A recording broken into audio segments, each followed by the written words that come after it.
Hey there, creative people. What's happening, buds? Welcome to the podcast. My name is Ryan Leacock. This is the podcast for people who want to talk about pantones and kerning. Today, I'm talking with creator Isabelle Poirier. She infects all of us with her wonderful drive and outlook on creativity.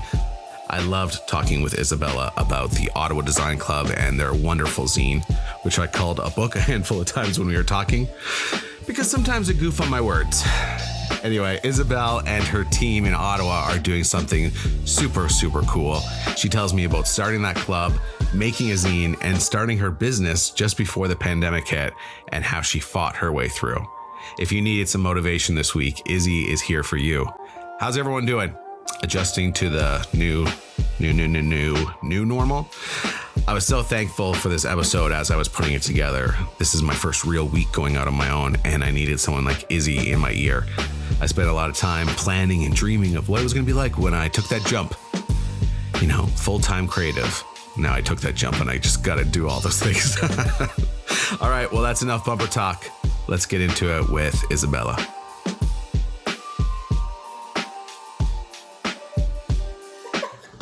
Sorry. So, is it Izzy?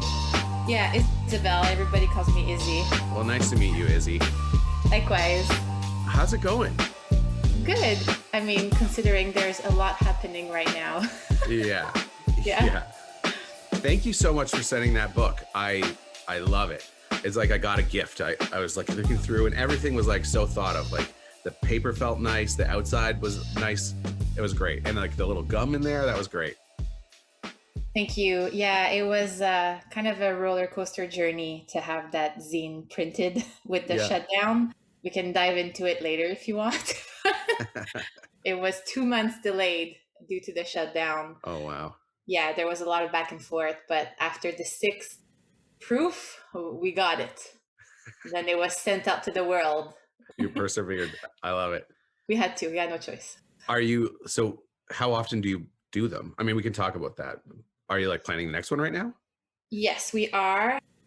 Because we're so behind on schedule, we could not really catch a breather. So we're already planning call for submission 3. Nice.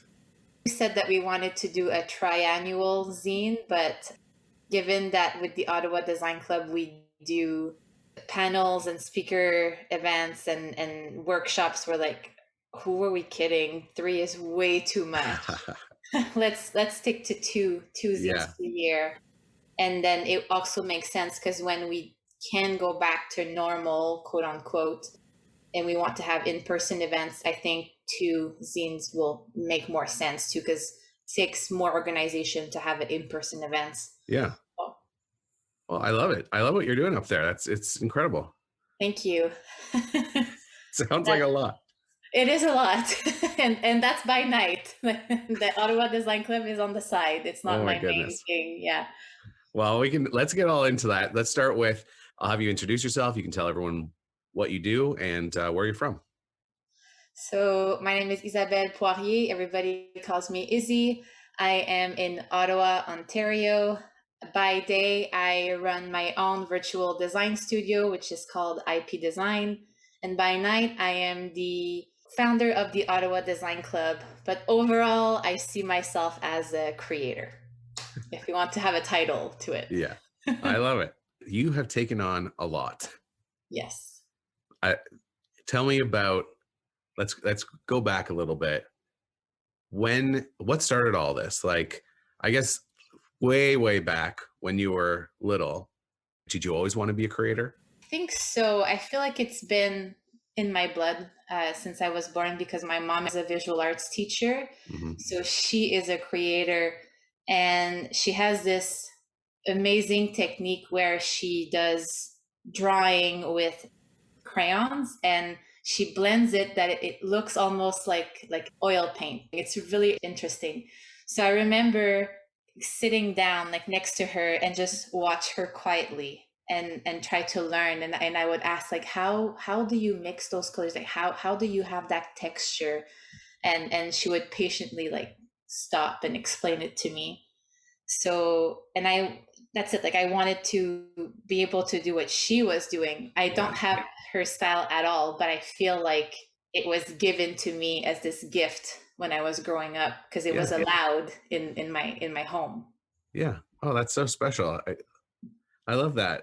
So like you kind of like just shadowed your mom when you were younger, and I love that that awe that you have. Like you're just like watching her, and like I love it.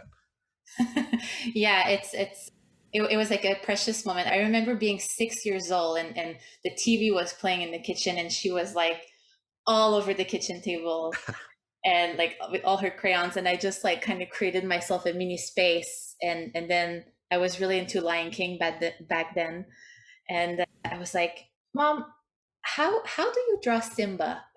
And then she would stop and show it to me. Yeah. And then she's like, if you want to do like the fur, you have to do this with your crayon. And I'm like, okay, obviously. And I would get discouraged because it was not as pretty as hers. But then she would like reinforce, like, yeah, but I have all these years of experience. Like, you'll get there. Okay. but I would draw like all the time. Even in my coloring books, I would have ink pens. Like, you remember like the flashy neons one? Yeah, like yeah. the big one? Yeah. And I would do textures inside all like the inside the lines instead of having markers or whatsoever. Like, it was a patience work. So I already like I knew that it was my journey back then, because I just was doing it all the time and just loved it so much. Yeah. You got a taste for like the awe of it and the work of it. Yeah. Yeah. The precision of it. Yeah. Yeah. So how did that progress like through high school and to where you are now? It was always like so my mom is a teacher, my dad is a teacher as well. So being, kind of the A-type personality, I had no choice to be the A-type personality. I guess I had to have good grades and make my parents proud, because everybody knew both my parents were teachers. Specifically, I come from Saint Césaire, which is like a very, very small town. I think there's like 400 people, so everyone knows another. So if I would misbehave in class, my parents would know right away. Right? Everybody knew each other. I joke around that somebody would fart and the whole village would know who it was, right? Yeah. But my best subject was always visual arts. And back then, being very girly, I was like, oh yeah, I want to be a fashion designer, because I always liked designing characters, and I would draw what I like. And back then I liked fashion and makeup and stuff like that. But then that like transitioned into like more meaningful work. So I went to high school in Castleman, which I was like the first year of a trial program where it was compared to De La Salle.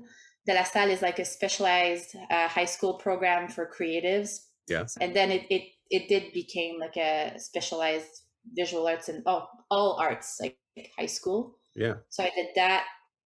And then I went to study it goes deep, right?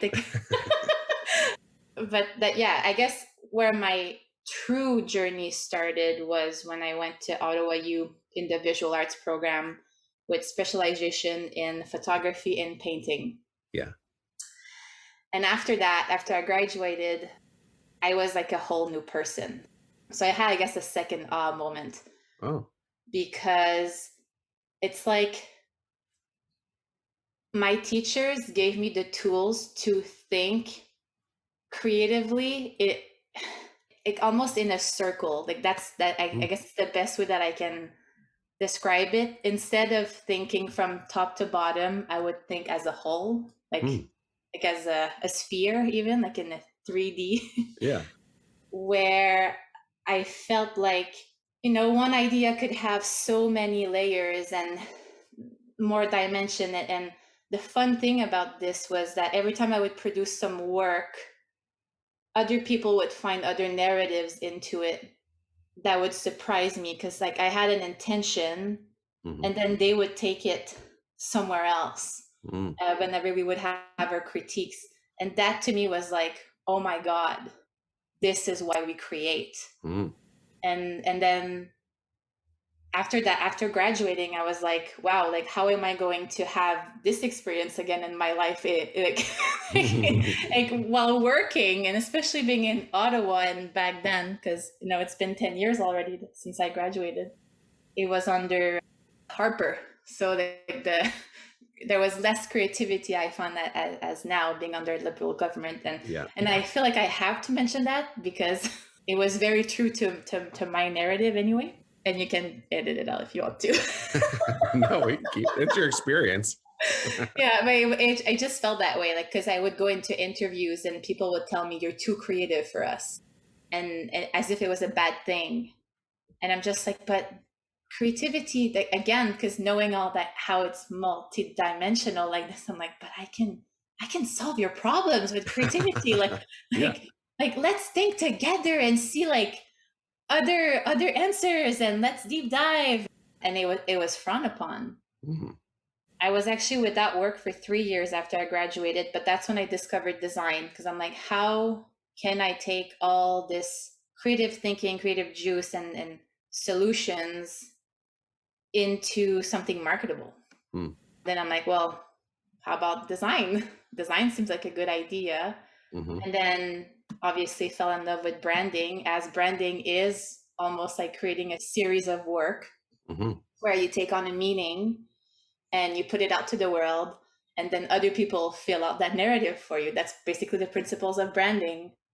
So now, being a brand strategist and obviously bringing that into my visual identities, it's like, again, that full circle is complete. Nice. Yeah. I love it. And as soon as you said that thing about working with other people and other people finding like I just kind of thought about yours, like zine, in a new light. And it was like, well, that's what this is. And that's the specialness. You know, one of the reasons I started this podcast is because I used to be making short films, but the thing I was missing about that was like working with other people and making something with other people. You know, if there's something it's like, just, there's this energy in that other people creating alongside of you that's so contagious and so exciting. You feed off of each other. That's it. Like, you'll put out something and then they will add something to it, and then it becomes this big monster. And monster is not the right word for it, but like, you know, this sometimes. entity. Sometimes it can go that route, but it becomes this new entity where you're like, wow, like it started from like one word, one idea. Yeah. And that's where we're at now, and it's into the world, and it's alive. And it's a little piece of all the people that like spark parts of it. I love it. So speaking of, you know, the Ottawa Design Club and all that, how did that get started? So the Ottawa Design Club is technically, I call it like the kid of the Montreal Design Club. So the Montreal Design Club existed, I think, 3 years before we started. And I happened to attend one of their events by pure coincidence. I was in Montreal, not even going to that event. And one of my followers said, oh, you're in Montreal, you should come by. I'm actually a volunteer. I think you would really like tonight's event. And I'm like, okay, like send me the deets and like I'll check it out. And I went, and funny enough, it was the print edition. So it was 2 magazine designers that were there, which I was just like mind blown. Yeah. And I left with a phone full of contacts. The networking was amazing. The energy was amazing. And I just left feeling rejuvenated. I cannot say that word properly because I'm French, but but I just felt like a new person, like just like full of energy. And I was like ready to tackle the world. And I was like, wow, when's the last time that I felt like this? And back then I was working at the government and I was miserable. So 2 weeks after, I actually asked my work if I could go cut down my hours to part-time in order to prepare myself to go full-time to work for myself. And at the same time, I actually sent out a message to the Montreal Design Club, and I'm like, hello, I'm Isabelle. I was super shy. Like, I would love to franchise your event and bring it to Ottawa. What do you think? And they answered right away. We had a phone call and we've been working together since. And now it's been a year and a half that the Ottawa Design Club has taking its place in Ottawa. And I mean, a year and a few months, I feel like we have created something cool. Yeah. Hmm. So give me the scope. What is the Ottawa Design Club and I guess the Montreal one? What are they all like? What's the scope of them? So essentially, it's supposed to be in-person speaker events Okay. where there's two speakers and one panel. It's about a 3-hour event, but in there's an hour and a half of networking. Okay. So it's really about feeling good, having a safe space for designers to meet, to mingle, whether you are at the starting point of your career or if you're about to retire, or even if you are retired. Like, it's like our motto is, you like creativity? Yes. You have a heartbeat? Yes. You're in. Simple as that. And that's it. Like, we prize ourselves by saying that it's created for designers by designers. Yeah. And sometimes we know that designers are introverts, so it's hard to get out of that shell. And I find specifically for Ottawa, where there's a lot of government work, there's a lot of in-house designers. So we work in silo, and it's hard to geek out with other creatives about the Pantone color of the year, or if you see a bad kerning on the street, and and that's what we wanted to do. I mean, there's way more than that. There's a big exchange of learning and sharing experiences and stuff like that. But it's to have fun. Unfortunately, we could not have our event in person. Like, we were 5 days to having our events. We were almost sold out. Yeah, we were at 90 tickets on 100 that was sold. That was a week before. So we knew we were going to sell out. And being the new event too, like the new kid on the block, we're like, how did we get here? And I think it was bigger than all of us. But yeah, then the pandemic hit and we had to pivot. So we had to go online. So we had not had the chance to be in person just yet, but knowing what Montreal was able to do, and there's also a Marseille Design Club in France, so we're technically international, and seeing what they have been doing, we're just so eager to get started, because we're like, if we can be 1/10 of amazing as they are, it's going to be awesome. And you have that foundation now, but man, it must have been hard to, like, you're building all this, and then you kind of hear remember last January where it was like, is this coming here? Like, should I be worried about this? Like, was that all going on as you're preparing? Like, yeah, and part of me was like, it's a gimmick. Like, people are, but like, obviously I don't think like that now. I take it very seriously, maybe too serious sometimes. But at first I was like, well, it's not here. We'll know, we'll listen to the government and what they're saying, and we'll follow the rules. So we just kept going. Yeah. But yeah, the whole team, I think we were mourning. It's the day that no one talks about. Exactly. We're just like, it's forgotten. That's fair. It's too painful. So you did it online, and then sorry. Was the plan always to do like the zine attached to it? No, so that's it. So by going online, we knew that we were not necessarily reaching out everybody, because it is daunting for somebody has been on Zoom calls all day to join on a workshop and design something more, or listen to other people talk. Yeah. So we're like, how can we connect the community, and how can we create something tangible? Like, how can we extend our online offerings and maybe even like leave a trace in Ottawa? At the same time, we were seeing all this amazing quarantine creativity that was happening, where people felt, well, I guess it happened to me, I'm sure it happened to you, where all that noise kind of was canceled of going places, and you had more time on your hands to do the things that you could not do for yourself creatively. And we're like, wouldn't it be amazing to just have a repertoire of that? And gather all this data, and specifically for Ottawa, as we're known for a quote unquote boring city, and we're trying to change that narrative. We're like, let's celebrate local quarantine creativity. Mm-hmm. So we had a call for submission. We're like, if nobody applies, we'll know that it sucks. It's not a good idea. So, but it's like every time you put out something in the world, and it's probably the sign for podcasts, you're like kind of holding your breath a little bit at first, and then you're like, refresh. And then you're like, okay, I have to let it go. Yeah. You'll drive yourself crazy. I did. Yeah. And that was kind of like that, like the first few days, like going to refresh the emails. At the same time, people need time to prep their files. And I did work in an art gallery. That was actually after my 3 years of not working. I worked as a communications officer in an art gallery. So I was part of a call for submissions. Back then I was on a jury. So, and having a visual arts background where obviously I organized exhibitions and stuff like that, I knew how to kind of tailor that like for the community. So that helped. I'm not alone. I know I speak like as if I am, but I have a team for the Ottawa Design Club. So I don't want to not acknowledge them because I love them. Do you want to shout out? Yeah. So, hello, Ariane. I know she will be listening. Ariane is my co-founder.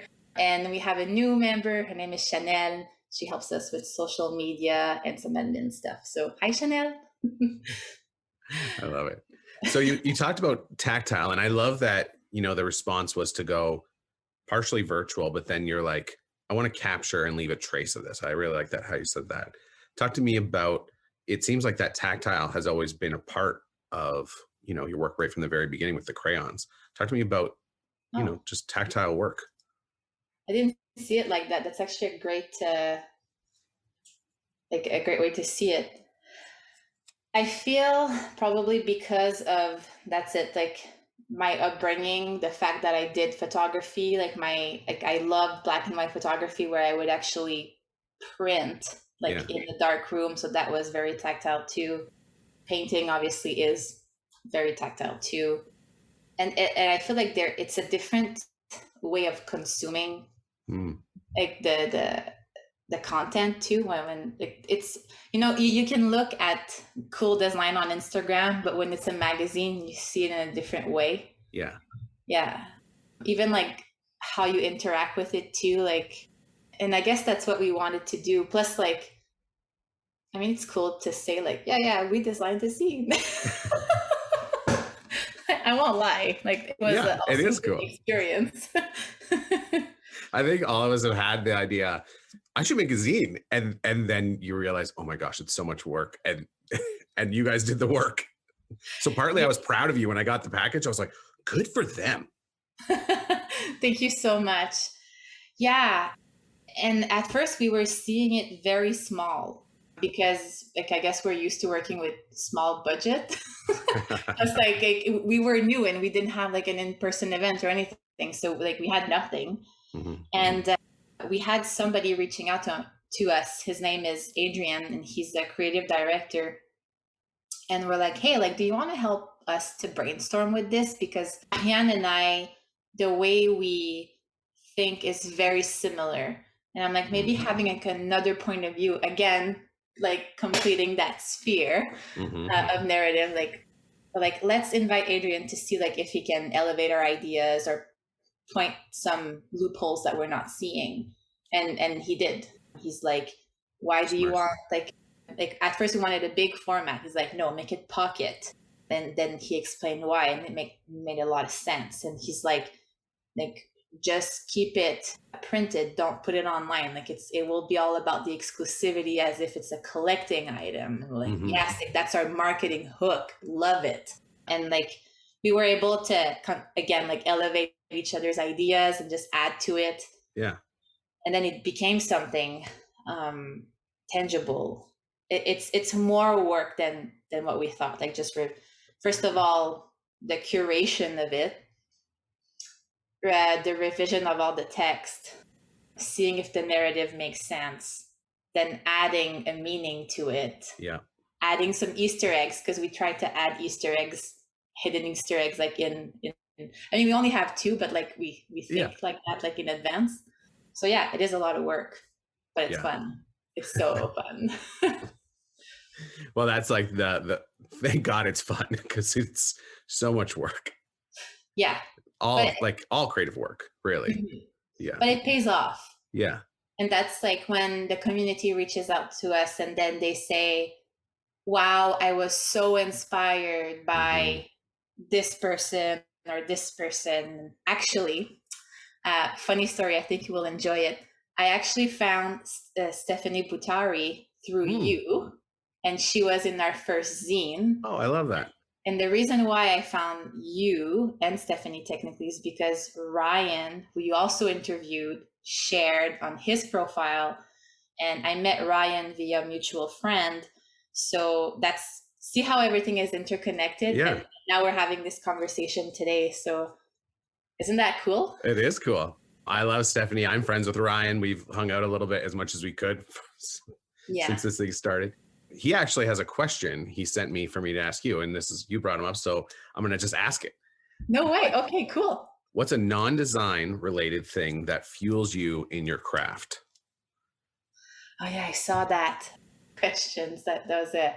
It's a good one. So I feel like it's hard to answer right now because we are not living in regular times.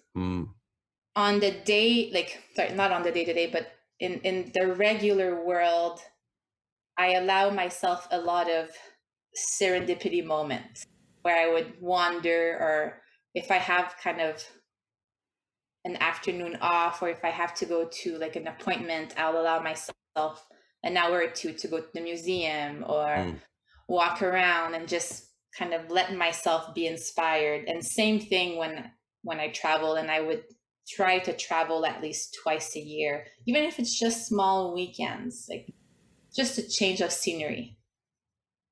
Now, being in the same four walls almost all the time, I find that very, very hard. So fueling creativity comes from the zine because I see other people's work and new techniques and a new palette. And I'm just like, wow, this is cool. And then I get inspired from that. So it's funny how like the zine gives back to the community, but it gives a lot to me as well they don't even know that. Yeah. Yeah. Yeah. I totally get that. In some ways it's very similar to the podcast, and you're interacting with people who are doing work and you're feeding off of it, and it can keep you going. It's kept me going this year. Oh yeah, I bet. Yeah.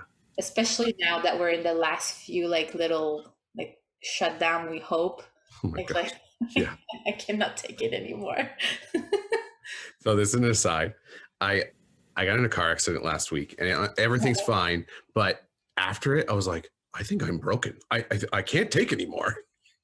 Like that's how I felt after, because it was just like all year and I'm barely holding on with all this. And then this happened and I'm just like, so I'm fine now. But at the time, you know what I mean? It was just like, you've been holding on, and then it was like, I'm done. I can't do anymore. So I'm with you, and yeah. But being at the end and running out of it, running out of steam, it's nice to have these conversations though, to get through it.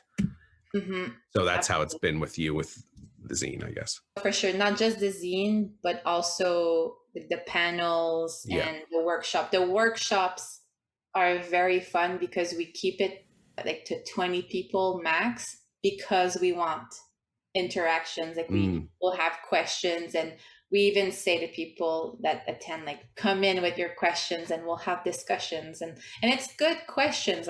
Someone once asked us, how do you guys deal with working for a friend? Do you do the full price or not the full price? And I mean, and we all had different views about it. And it was funny, that duality conversation that happened in the zine, but it was such a safe space where everybody respected each other and would give their grain of salt.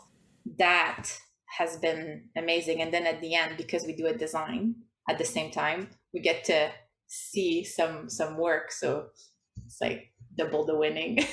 Yeah. I love that, double the winning. Oh, that's amazing. So for your own spark of creativity, where do you think, how does that work out for you? Like, how do you interact with it? Again, I feel like this is hard right now because I feel like I'm running on Yeah. fumes. But usually the spark, I don't know if I'll be answering this question properly because they're so deep. It's a gut feeling. Yeah. Yeah. Or it's like when you know you have a good idea and you're just like, oh, I have chills. Like this is so good. Like Yeah. that's how I feel about that spark, I think, of inspiration. And where it comes from usually is by talking to people. It's never on my own, like never. Really? It's something else has been like kind of, and then I would be like, oh yes, and then I saw this, which would make sense with this, and then again, like I started building it to create that sphere. Yeah. Coming back to it, yeah. I love that you also have answered another question. I always ask people how they picture their creativity in a physical form, and some people don't, which I think in like images, and but some people don't. So it's interesting. Is that how you would say that you think of your creativity, as like a as a sphere? So I thought about that question a long time. I think it probably like kept me up a good hour last night. Oh I was my like, how am I going to answer this? Because I've been listening to your podcast and other people have answered it, and I'm like, what will I answer? But then the only thing I could come up with was, it's a virus. Because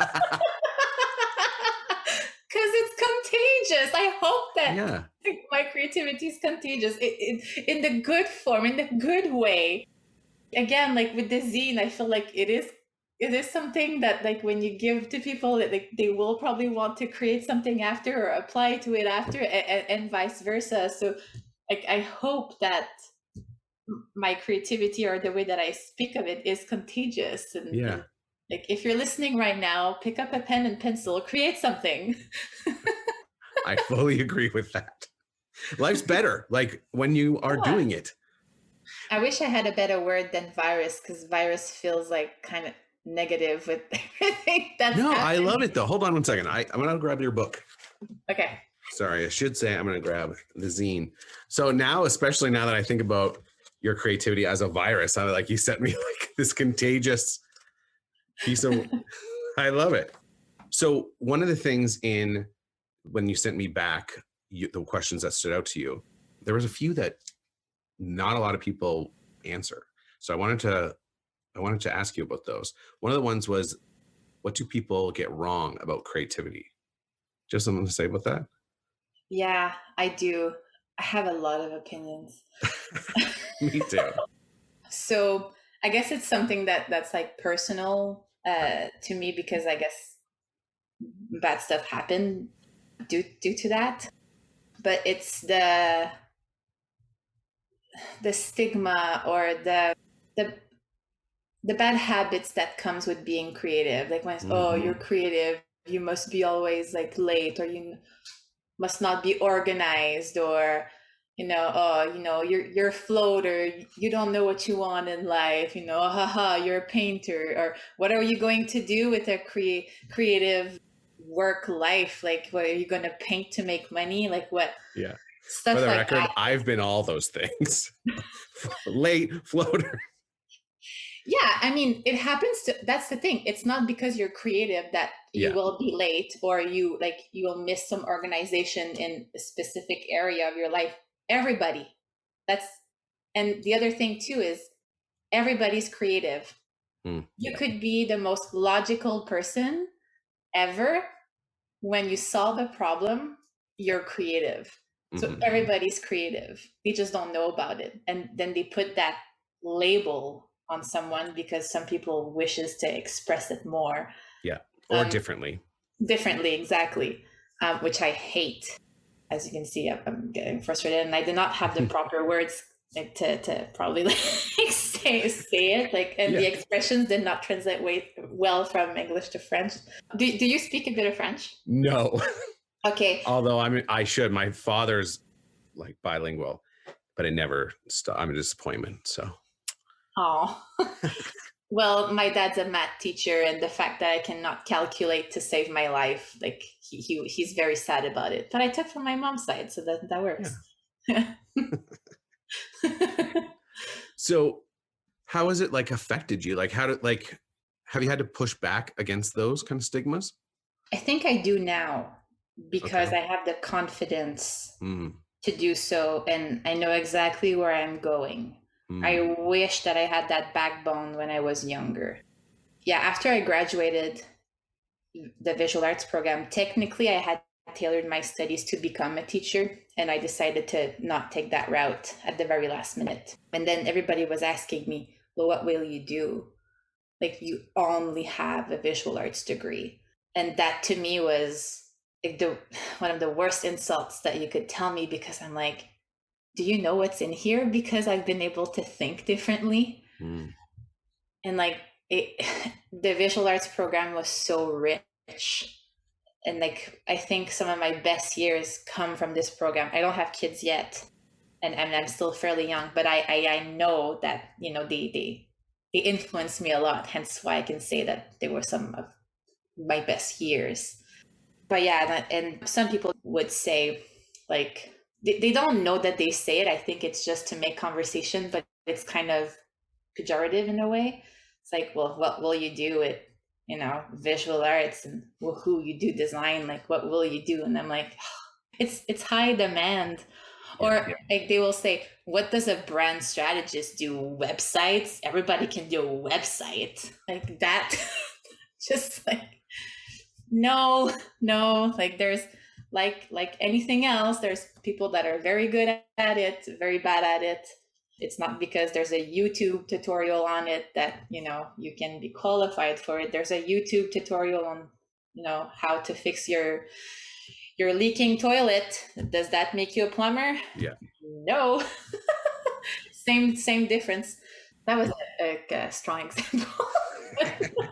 No, it's true though. And I think all of us have had a time where it was like, where what we do, you know, like for a long time, it was like being a designer, people are like, oh, can't you just Photoshop that? Like Photoshop it out. And you're like, that's not really how it works. It's not magic, you know, and just like assuming that it's easier than it is, or anyone can do it. Or I think a lot of us had to push back against that. And for you, when you got confident, you were able to. Does that lead to your ambition? Yes, because I feel like I was trying to fit a mold for the longest time. That's probably Mm, why I worked for the government for 5 years. And I hated it so much that it got me into a huge depression. There mhm. was other factors to it, like the work environment was very toxic. But again, another sign that I should have quit earlier. Mhm. But I was just not being fulfilled in anything I was doing. And again, like some people would tell me, you're too creative. Even though I was hired as a graphic designer, and they wanted a resume that was as long as, you know, like 4 pages long of, Yeah. but I would do social media images all day that like from an existing template. Yeah. It was daunting. And then every time I would try to, you know, push the envelope a bit, like I would get punished for that. So after a while, it's just like, wow, my brain is turning to mush.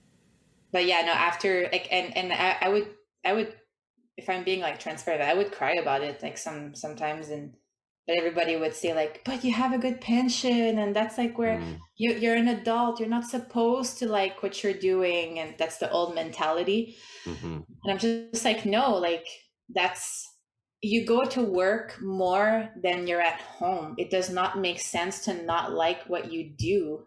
Yep. You're so like that to me is the worst advice that I've ever gotten in my life. Just tough it out. Yeah. And everybody was telling me this.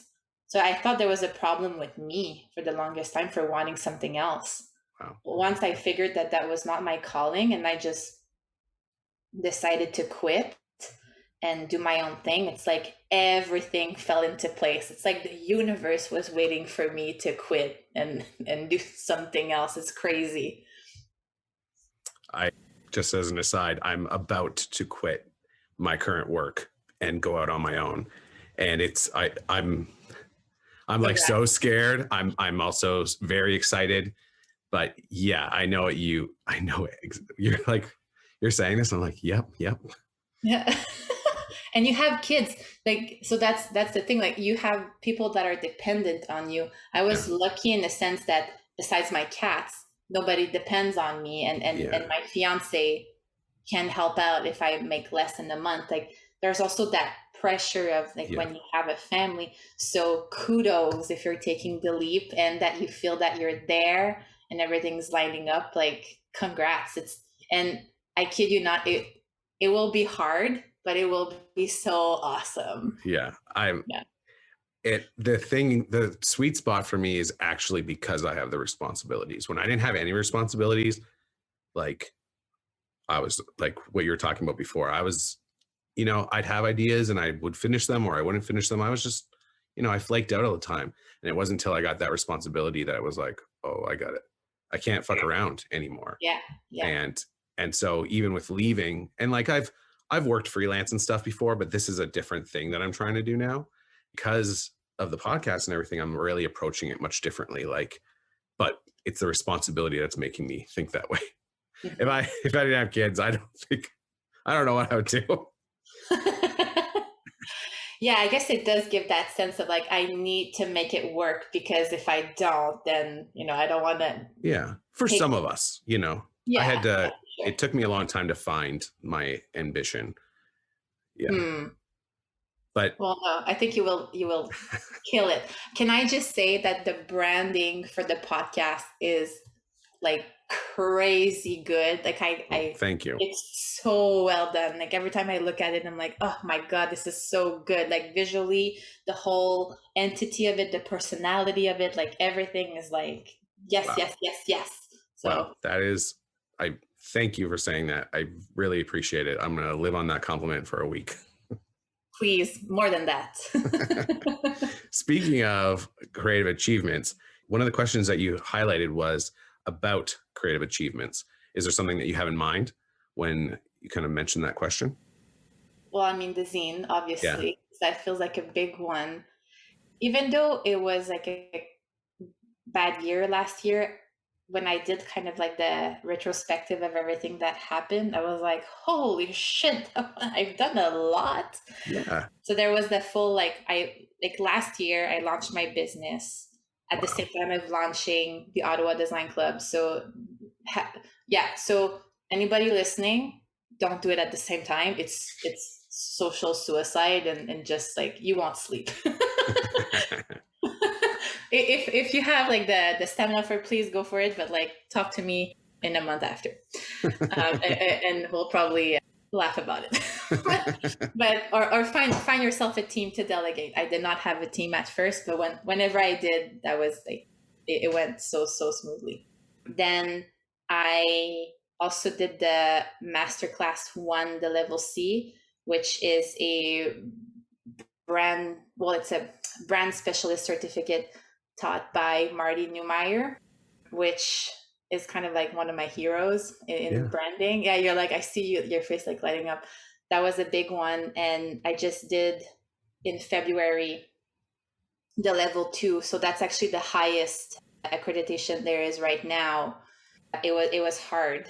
It was hard because nobody else pays for that accreditation, and it's the fact that my business was able to pay that for me. That was a big achievement in itself. The fact that I could take the week off to give myself that luxury, that was a big achievement too. And just being able to apply that knowledge and said, yes, like one of my heroes taught me personally. Yeah, that's incredible.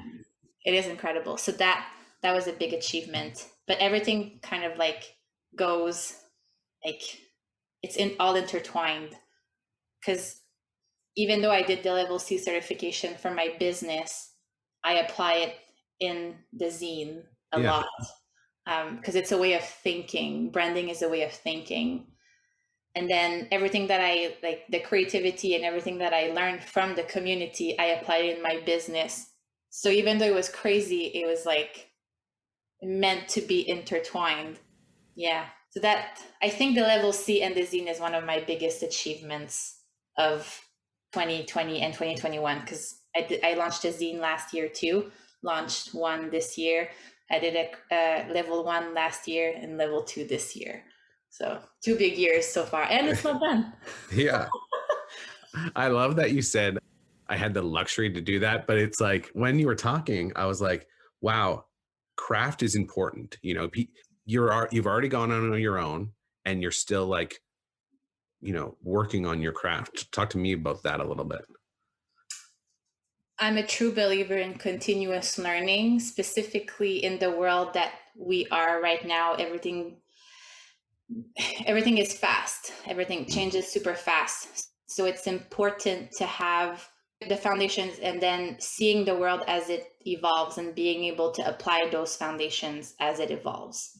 That's good. I find that branding strategy does that, because it's not a template, right? It's a way of seeing and, you know, breaking down like the story and the business and or anything else. So how can I position myself as an expert and enjoy what I'm doing? So I'm like, brand strategy makes sense, because if I can apply brand strategy into my visual designs, because I love doing branding identity design systems, I'll be able to position myself. That's like not a differentiator, because a lot of people do that, but like I think my way of thinking with the visual arts like will just be reinforced, and that's going to be my differentiator. Yeah. I hear you. I did not explain it properly though. Design sense and like branding strategy and all that is like it's a worldview. It's a filter that everything goes through, and so the stronger that is, right, the better your work is going to be, and kind of that intangible better, you know, I think. And mostly for the clients too. Like if they can see the returns from having like their business that is positioned in a certain way, and me having the strategies to say, yes, this may be scary, but this is why you want to do it. And then having like the data and the studies that goes behind it, like that's what I wanted to do. It all comes down to confidence. Yeah. Really. That's exact. And having that, you know, that knowledge gives you that confidence, so that when you say, don't worry about it, or this is the best way to do that, they don't necessarily need to see all the reasons why, but you know them. Right. Yeah. I like that a lot. The flip side of that is you also pointed out the thing about the question about feeling like an imposter. Oh yeah. So that seems like the flip side of everything you're just saying. So talk to me about that a little bit. Yeah, like there's always like that inner voice that's just like, even right now, is like, what is what I'm saying bullshit? Like, will people believe me? Like, like, do they think I'm stupid? like all the time. It's so mean, that voice. It's so mean. But then I would not talk to anybody with that voice ever, even my worst enemy. But I would do it to myself, like, and pretty much like 25 times a day. Yeah. I don't know. We talked earlier about everyone being creative, and I fully agree. I think there are like creative types, and I think some of us, that voice is louder. I think that, who do you think you are? This is stupid. Like that voice is it's terrible. It is. How do you overcome that? I have no idea. I was about to ask you, do you have any? No. No. Okay. Well, I think, just ignore it. That's it. I think you just have to try it. And if it does not work, well, better luck next time. I actually went on Clubhouse.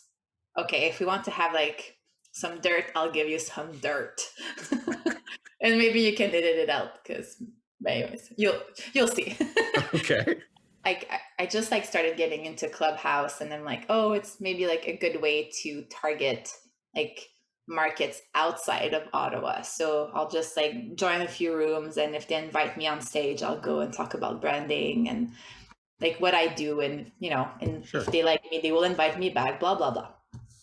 So I went into a room with this very worldwide known creative that everybody sees as this design guru, and Okay. yeah, fill in the blanks, and asked my question. And he humiliated me like badly. Like Wow. he's like, you do not know how to ask a question. He made me ask my question 3 times and then brought my questions to like a completely new area where it was not what I intended at all. Okay. And yes, I was nervous, and yes, I probably like blurted out wrong, but that was like unnecessary. Oh yeah. Yeah. After that happened, when he started laughing at me with his teammates on stage, I my heartbeat was going out so fast and so loud that I could not even hear. Like I could just hear my heartbeat into my ears, and that's it. And I just felt like everything was slowing down around me, because it is also one of like my design branding hero. Mm. Not anybody that I mentioned earlier. Just to clarify. Just to clarify, because I will take other classes with Marty Neumeyer. So, and I was just like, oh my God. And then that scenario just played out and played out and played out. That was in the afternoon, and it played out until I went to bed and the next day. Mm-hmm. And then I ended up apologizing on Twitter to that person for not asking a question properly. And then I got mad at myself, because I'm like, why did I take it? And why did I even apologize? Like, for what, PR? Like, that was the imposter, like saying you are not worth it to be on stage to ask your question. And then I believed that for a really long time. Well, I mean, what felt like a long time. It was a day, but Yeah. enough to slow me down during my work day, and get lost into it, put too much energy into it. And after that, I'm like, you know what? No, like, I'm allowed to ask questions. Yeah. We are learning beings. Like, why he was just being an ass that day, and it was probably a bad day. And you know what? I'll go back on stage and I'll ask a good question, and I will impress you next time. This was not a good time this time, but there's always a second chance. And I think that's how you have to see it. Like, if you failed the first time. Yeah. Especially if you truly believe in what you're doing. Yeah. I think that's interesting. I was going to ask you what you kind of took from it, and you kind of wrapped it up at the end there. Like, I think there's a good side to questioning yourself. Like, it's really unfortunate that happened to you.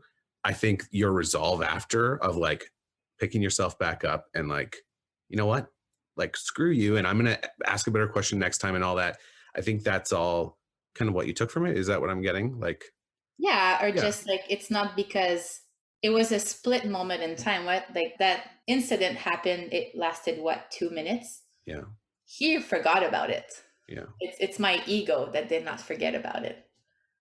Yeah. So like, will he remember me next time? I hope not. I actually changed my profile picture on purpose, so if ever he goes like into like the people, like I look different.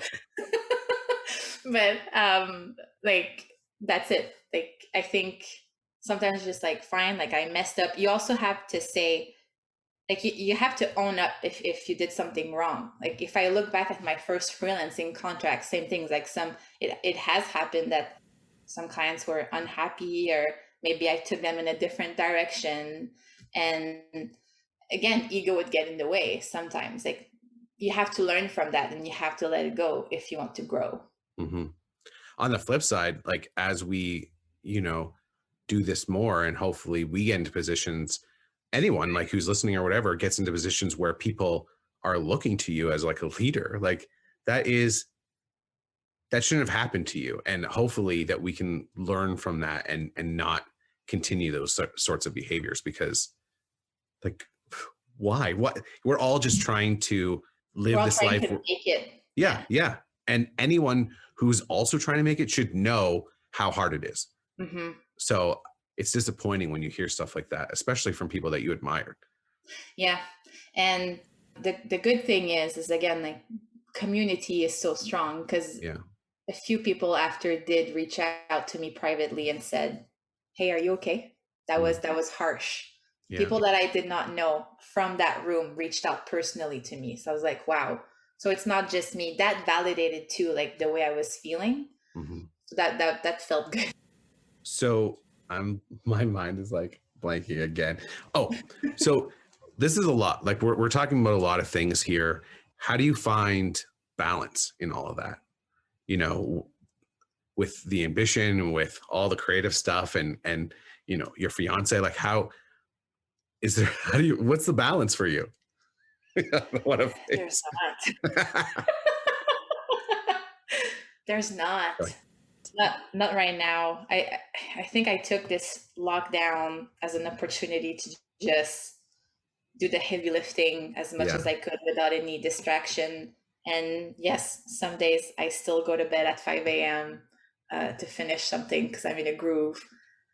I'll probably won't be able to do that once life comes back to normal and I have like a wake up time. yeah, I know I'm a bad example for that right now, but there is no balance. That's all I do. That's all I think about. My fiance is really cool to just kind of let me do my thing, and he helps around a lot. He does more chores than I do right now, which is really cool of him. And sometimes like he will do like the as he's like picking up around me while I'm still working. Kind of like a subtle hint like, yo, will you come and help me at some point? He's super nice though. Like he's totally right to give me that like guilt trip. But no, like it's hard. yeah, To a point where last summer when we could go on patios, my friend invited me to go and have a drink, and I almost said no because I had work to do, and there was like that, I call it entrepreneurial guilt, where I know I could be doing something that could make money or you know get faster and do more, and then I had to talk to myself like, no, you go out, you have a life, you are not just a working person. yeah. You're a social being too. And then once I was out, it was okay. Once I had a drink, I should There say I you was go. okay. Yeah. Yeah. But no, like there's no balance, and I can get back to you if ever I find it. Okay. Yeah. Keep me in the loop. Yeah.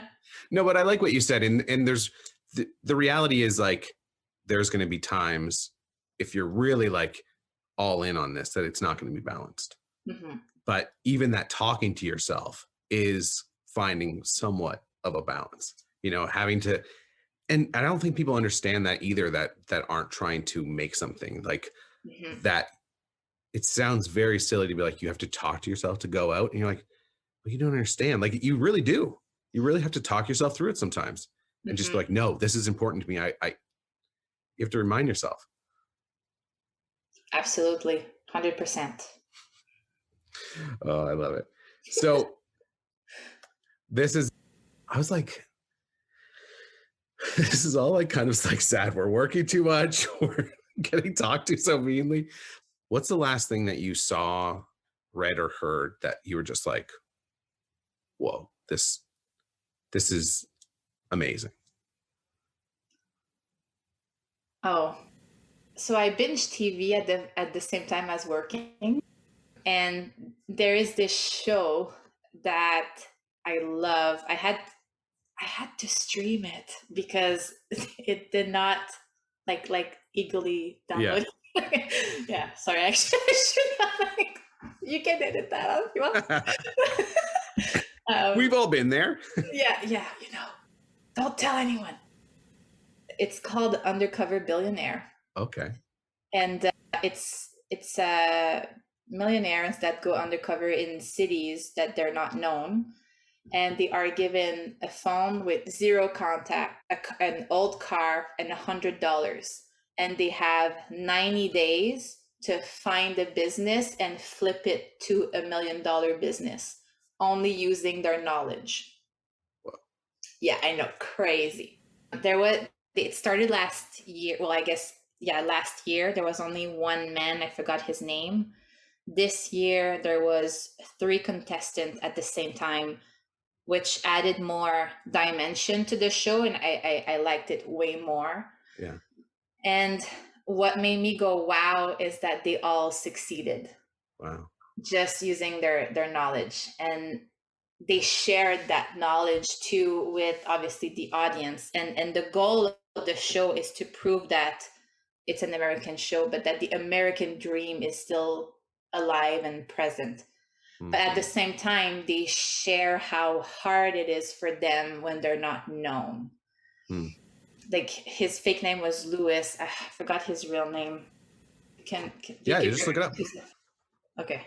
Grant Cardone, who is this like 10x man, and he's like, everything he does is, that's what, like, his brand is 10x, because he'll just like multiply it like to this big thing. And he's like he does a lot of real estate deals, and not having his name behind him like was a reality check for him. And he is the one that struggled the most, like creating a business, and he almost quit. And they also filmed it in the era of COVID, which made things so relatable. But he ended up having a $5 million business in 90 days, which is crazy. I liked Monique. She actually was the one I related like more to, because she was really community focused, and everything she did, she had branding in mind, and then she would talk about brand and why it's important to have a solid brand, solid foundation. She also like reached her target. Elaine, she's a real estate agent, and that's something that I have used like in my with my clients for brand strategy. She's like, once you build a business, you want to have she used like trenches, which is like channels, like different channels. And she built this like grocery store / restaurant / cafe / to-go bar. And it was so good, because like that made me go wow, because I'm like, if they had no identity, had only $100, and they were able to build that, like, I'm like, what am I waiting? Like this is the energy that fuels me for like just like diving deeper.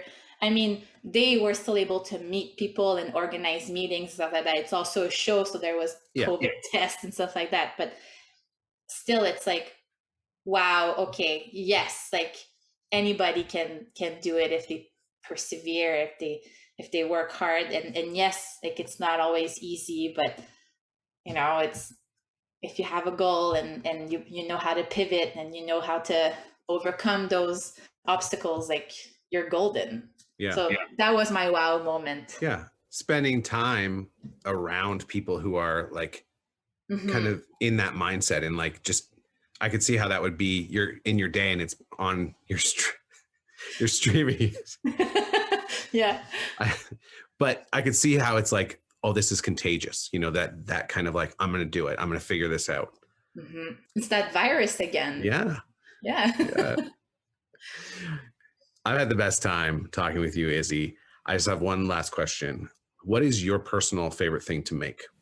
I mean, I'll sound redundant saying this, but the zine is so fun. What's like one part that's like especially fun that you love? The curation process. What about it? Because we give a theme every time, and it's like open enough that we allow the applicants to have their own narrative with that theme. So we have an idea in mind whenever we do launch the call for submission, and whenever we do get like the applications and we revise it, and then we see again like other sides of like what like that theme or the narratives, we're like, oh wow. And then it's shaping that narrative with what we have. Because we don't know. It's always a surprise, right? Like we invite a few people, but then the rest is like, it's a surprise. So almost like opening up like a Christmas present, like no idea. And then it's like, wow, like all the things like that I can make with this. how everything shapes like together. Like for zine number 2, like the bubblegum idea, it was there because we even added like a bubblegum in our call for submission, but to us it was just the color pink, right? They did not have like that full narrative that we consume pop culture like we consume a piece of gum. And then like when we like all the submissions reinforce that, and how gum, when you think about it in the ecosystem, does have a negative effect just like pop culture.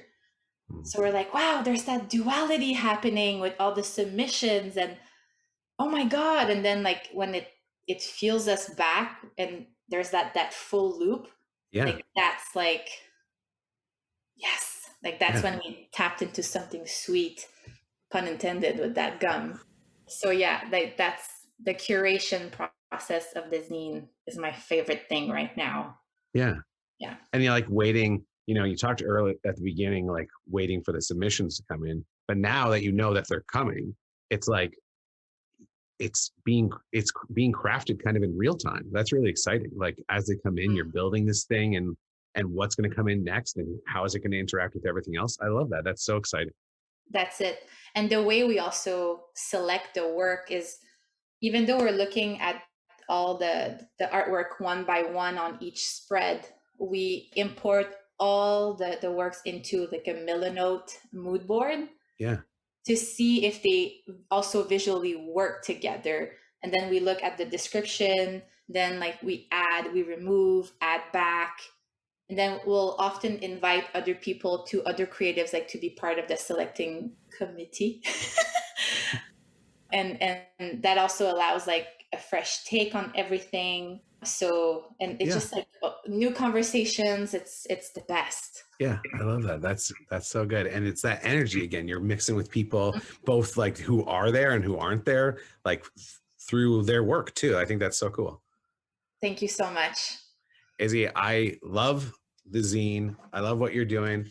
Hopefully when this is all over, I want to come to one of your meetups and Yes.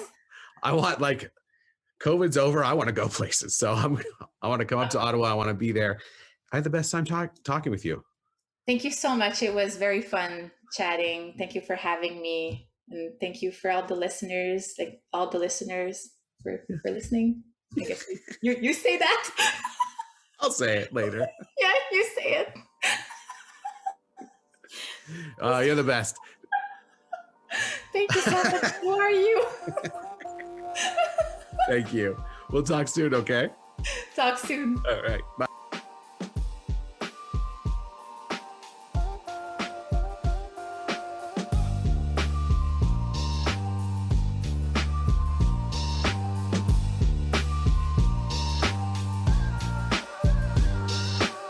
Izzy's great, isn't she? Man, I just love talking with her. Thank you, Ryan Atua, for connecting Izzy and I. I'm really glad that you did. Man, I love the way that Isabella talked about creativity. She had this great way of putting it, when she was like, I can solve all your problems with creativity. Let's think together. That's perfect. And then she was like, isn't that so cool? It is so cool. Yes. Isabella, thank you for being on the podcast. Thank you for sending me your wonderful zine or book. Thank you for your laugh and for the creative contagion. I can't wait to make it up to one of your events. And I believe they are taking submissions right now for their next zine, so get in touch at the links in the description. Alternative titles for this episode could be Double Winning and Is Everything I'm Saying Bullshit? I've certainly felt that. Today's podcast was produced by me, Ryan Leacock, with music by _91 Nova. Big thanks to Josh and Mixed Media Sound for cleaning up these sounds. Special thanks to Aaron from Him and Her.